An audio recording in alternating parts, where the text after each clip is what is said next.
Hello everyone, मेरा नाम है Vishal and welcome to the coding space. और इस वीडियो में हम लोग बात करने वाले हैं पाइथन की एक बहुत ही फेमस लाइब्रेरी NumPy के बारे में। NumPy stands for numerical Python. जब भी हम लोग मशीन लर्निंग के साथ काम करते हैं, डीप लर्निंग के साथ काम करते हैं, फिर हम कोई भी मैथमेटिकल इंटेंसिव टास्क करते हैं तो उसके लिए हम लोग यूज करते हैं पाइथन की NumPy।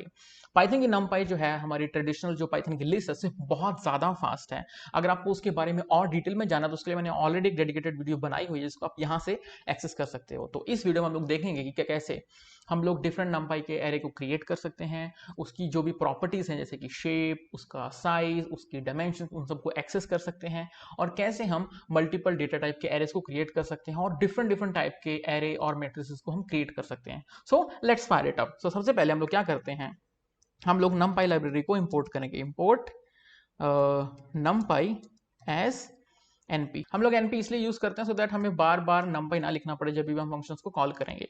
तो पहले हम एक एरे क्रिएट करते हैं, a equal to NP dot array. जब भी हम कोई भी एरे क्रिएट करना है तो उसके लिए हमें ये फंक्शन यूज करते हैं और इसके अंदर हम पास करते हैं पाइथन की लिस्ट से 1 2 and 3 और रन दिस वन।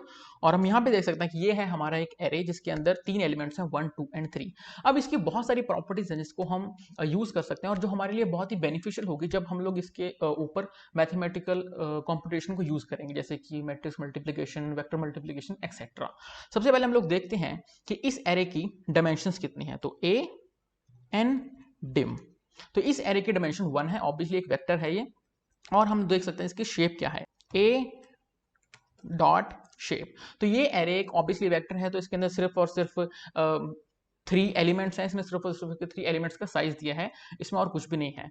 अब एक सबसे इंपॉर्टेंट स्टेप जो आता है, अब हमें देखना है कि ये जो हमारा एरे है ये मेमोरी के अंदर कितना स्पेस जो है कंज्यूम कर रहा है। लेकिन उसके पहले हमें ये जानना है कि इस एरे के जो एलिमेंट्स हैं उनका डेटा टाइप क्या है। अगर आप लोग जानते हैं हमारे पास इंटीजर होते हैं, फ्लोट होते हैं, स्ट्रिंग्स होते हैं।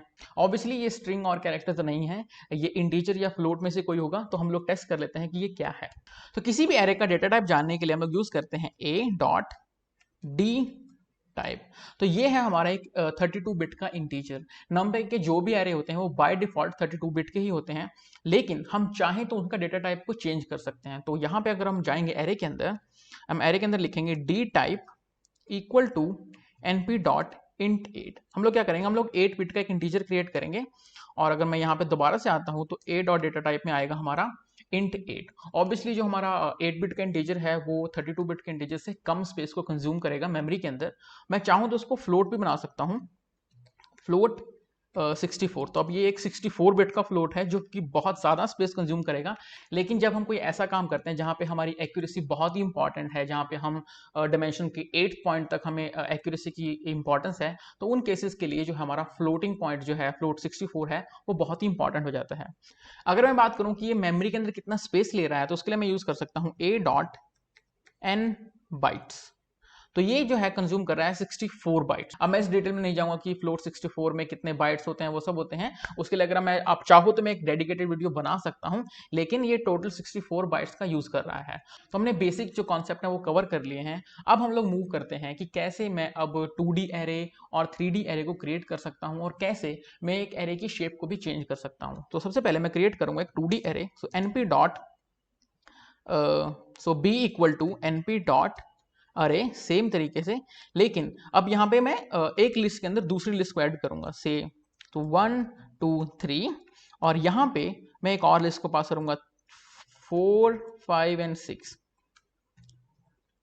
तो अगर मैं अब इसको रन करता हूं, so this is my array, this is obviously a matrix. तो अगर मैं इसको रन करूं b डॉट शेप, तो इसकी शेप आएगी 2x3, 2 रोज एंड 3 कॉलम्स। तो ऐसे हम लोग मल्टीपल शेप के एरेस को क्रिएट कर सकते हैं।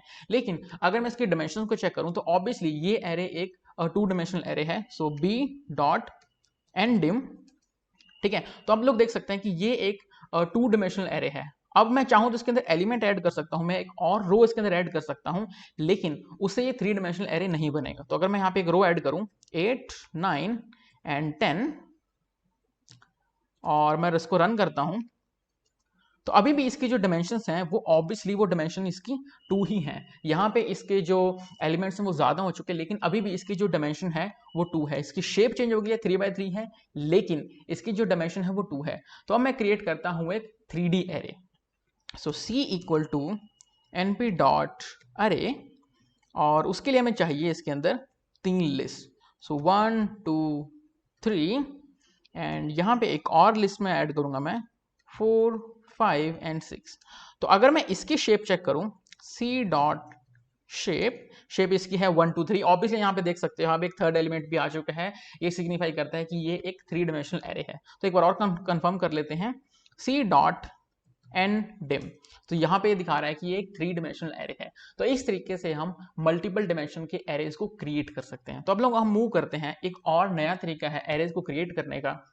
जैसे हमारे पास पाइथन में फंक्शन होता है रेंज, वैसे ही हमारे पास एक नंपाई के अंदर भी फंक्शन है जिसके थ्रू हम एक स्टार्टिंग पॉइंट से लेके एक डिफरेंट पॉइंट तक एरे को क्रिएट कर सकते हैं। So D equal to np dot arange a range, और यहाँ पे हम स्पेसिफाई करते हैं रेंज स्टार्टिंग और एंडिंग तक से।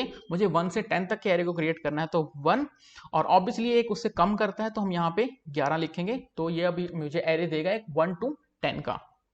तो 1 to 10, तो प्रिंट करते हैं डी, और यहाँ पे मुझे एक वेक्टर मिला है, ऑब्वियसली वेक्टर है ये, और D dot shape.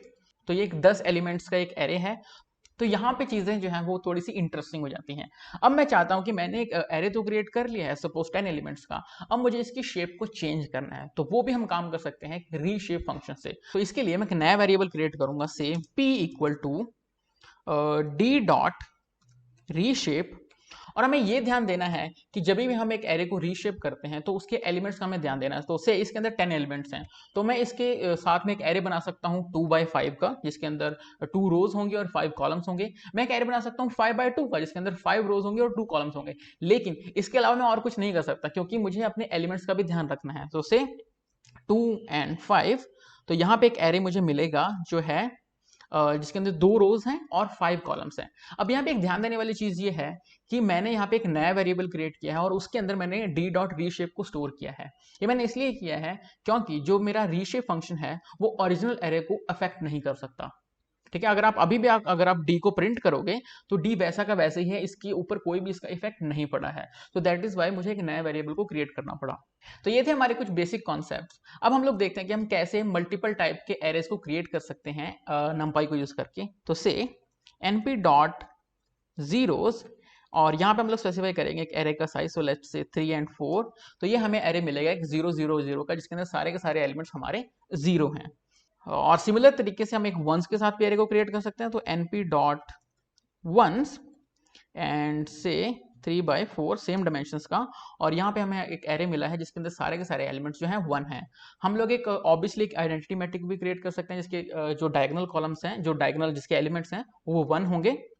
So np dot I, और सॉरी आई, और इसके अंदर हमें एक अलग से ट्यूपल को पास करने की जरूरत नहीं है, हम यहीं पे साइज का स्पेसिफाई कर सकते हैं।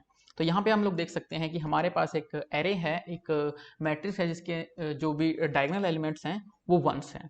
तो इस वीडियो में सिर्फ इतना ही। ये था बेसिक ऑफ नंपाई, जिसके अंदर हमने देखा कि कैसे हम मल्टीपल एरेज को क्रिएट कर सकते हैं, हम उसके डेटा टाइप का पता लगा सकते हैं, हम डिफरेंट टाइप के एरेज जैसे 1s और 0s ये सब एरे क्रिएट कर सकते हैं। तो नेक्स्ट वीडियो में हम लोग देखेंगे कि कैसे हम इन एरेज के एलिमेंट्स को एक्सेस कर सकते हैं और उनके एलिमेंट्स को हम मैनिपुलेट कर सकते हैं। और उसके अगले आने वाली वीडियो में हम लोग देखेंगे कि कैसे हम लोग मैट्रिक्स जो है मल्टीप्लिकेशन कर सकते हैं थ्रू नंपाई, जैसे कि डॉट प्रोडक्ट, क्रॉस प्रोडक्ट, और जो भी हमारा मशीन लर्निंग या फिर डीप लर्निंग से रिलेटेड काम है। तो इस वीडियो में सिर्फ इतना ही। अगर आपको ये वीडियो अच्छी लगी उसको लाइक कर दो, और अगर आप नंपाई से रिलेटेड, पाइथन प्रोग्रामिंग से रिलेटेड और डीप लर्निंग से रिलेटेड वीडियोस को देखना चाहते हो तो मेरे चैनल को सब्सक्राइब कर लो। और इस वीडियो में सिर्फ इतना ही। Bye bye.